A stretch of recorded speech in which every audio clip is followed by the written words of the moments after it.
Menggapai keluarga sakinah dalam perspektif Al-Quran.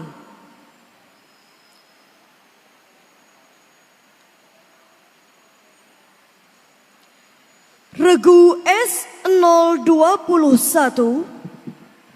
akan menyampaikan syarahan yang berjudul Menggapai keluarga sakinah dalam perspektif Al-Quran.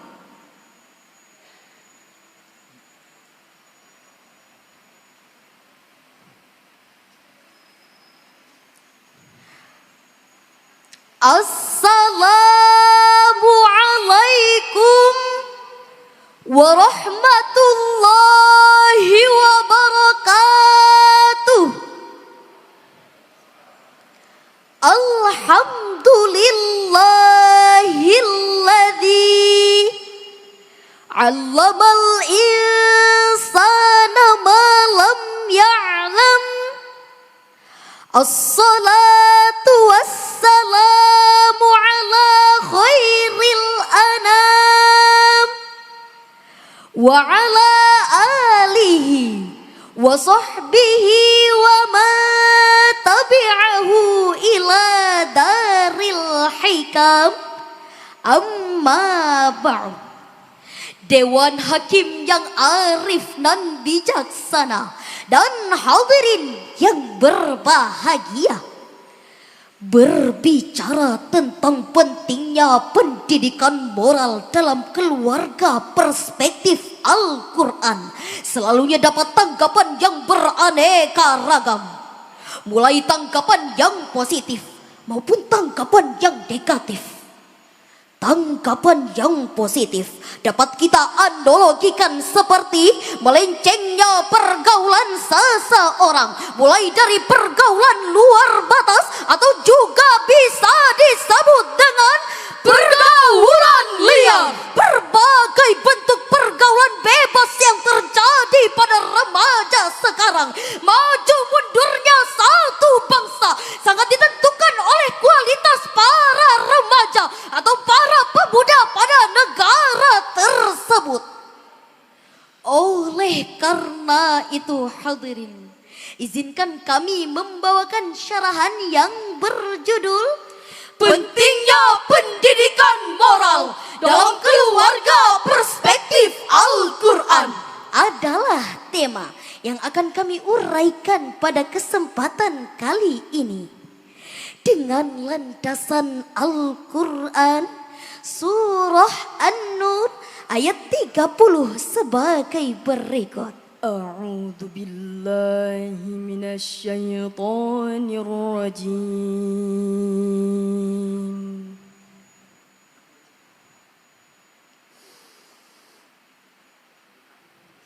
Bismillahirrahmanirrahim.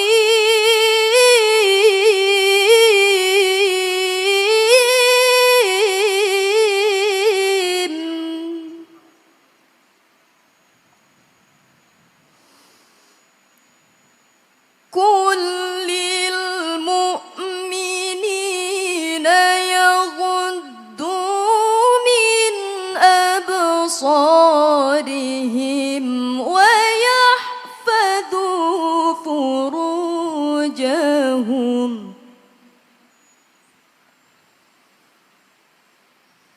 ذلك أزكى لهم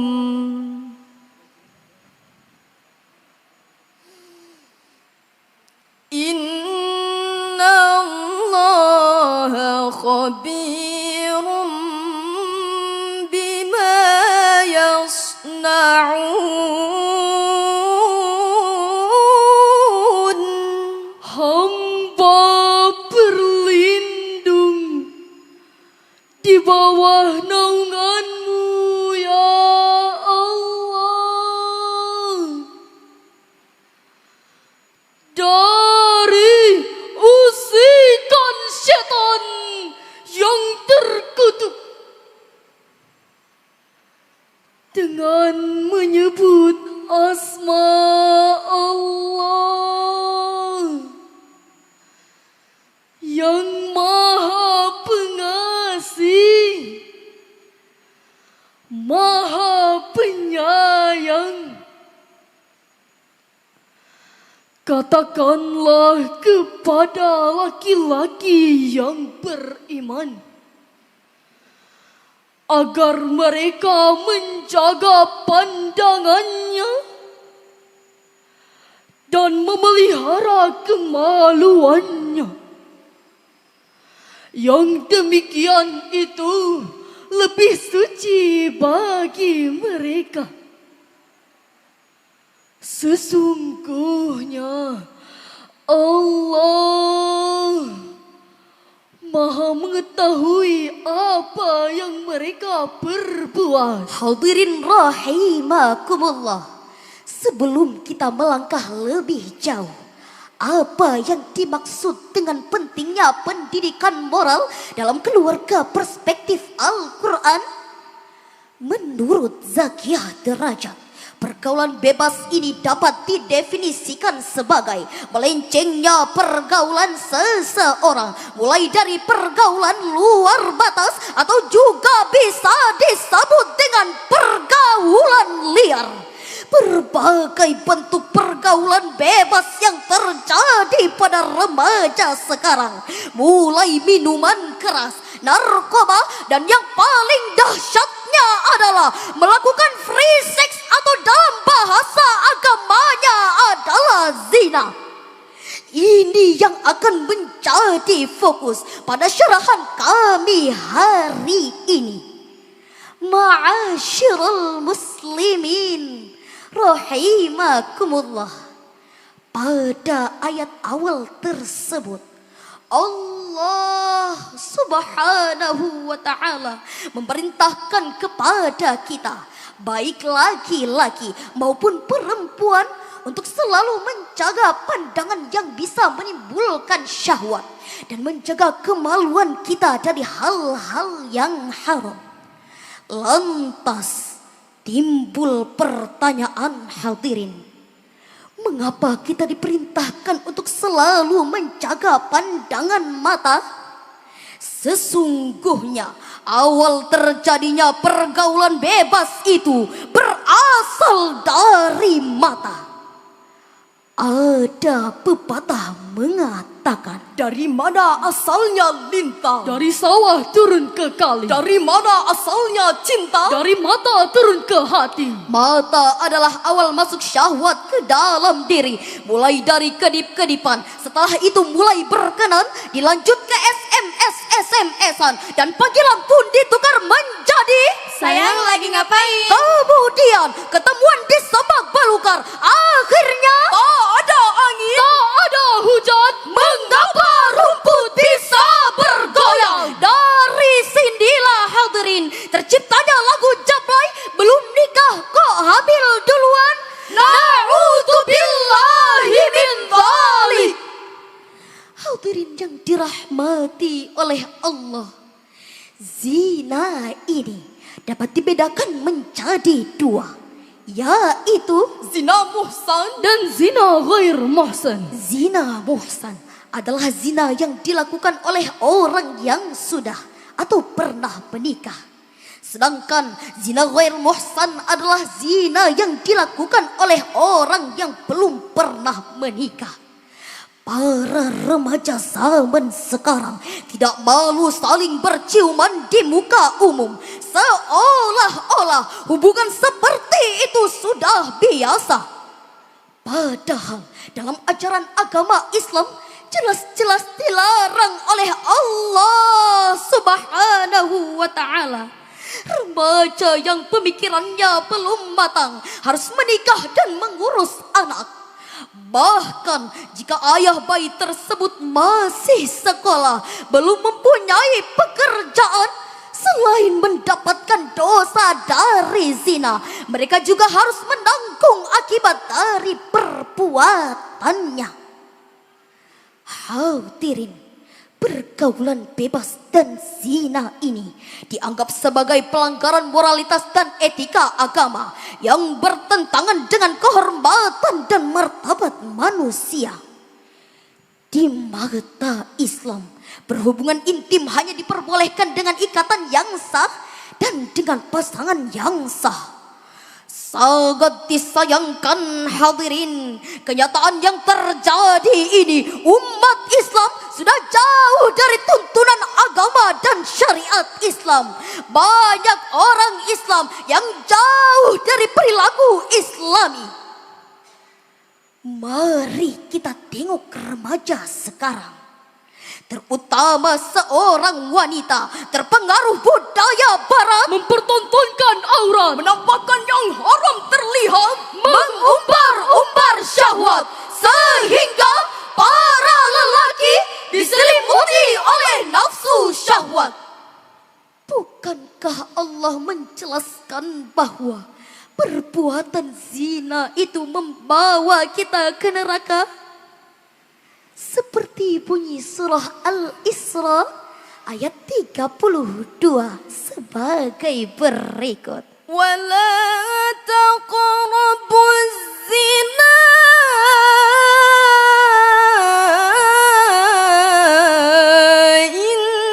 إنه كان فاحشا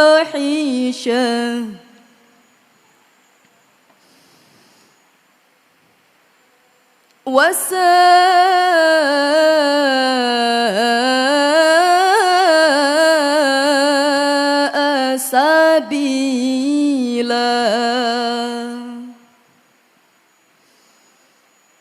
صدق الله العظيم.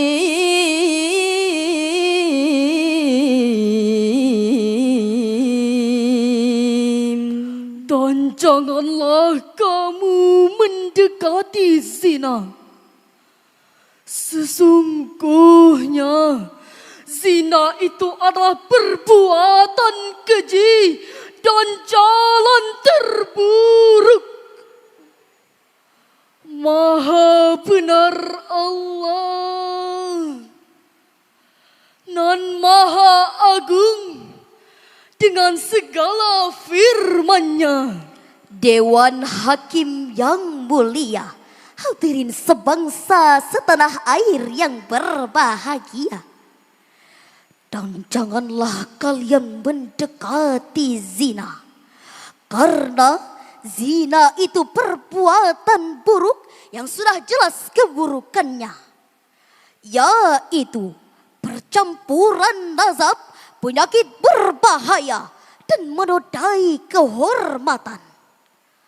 Lantas, bagaimanakah kiat Islam untuk mengantisipasi serta menghindari diri dari pengaruh pergaulan bebas, zina, ancaman narkoba dan lain sebagainya?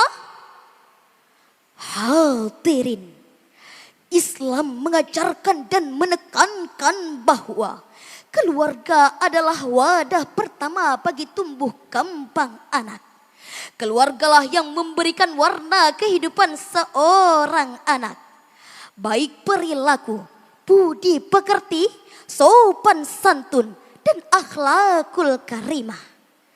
Inilah hadirin, karakter anak akan terbentuk dan orang tua adalah pendidikan utama.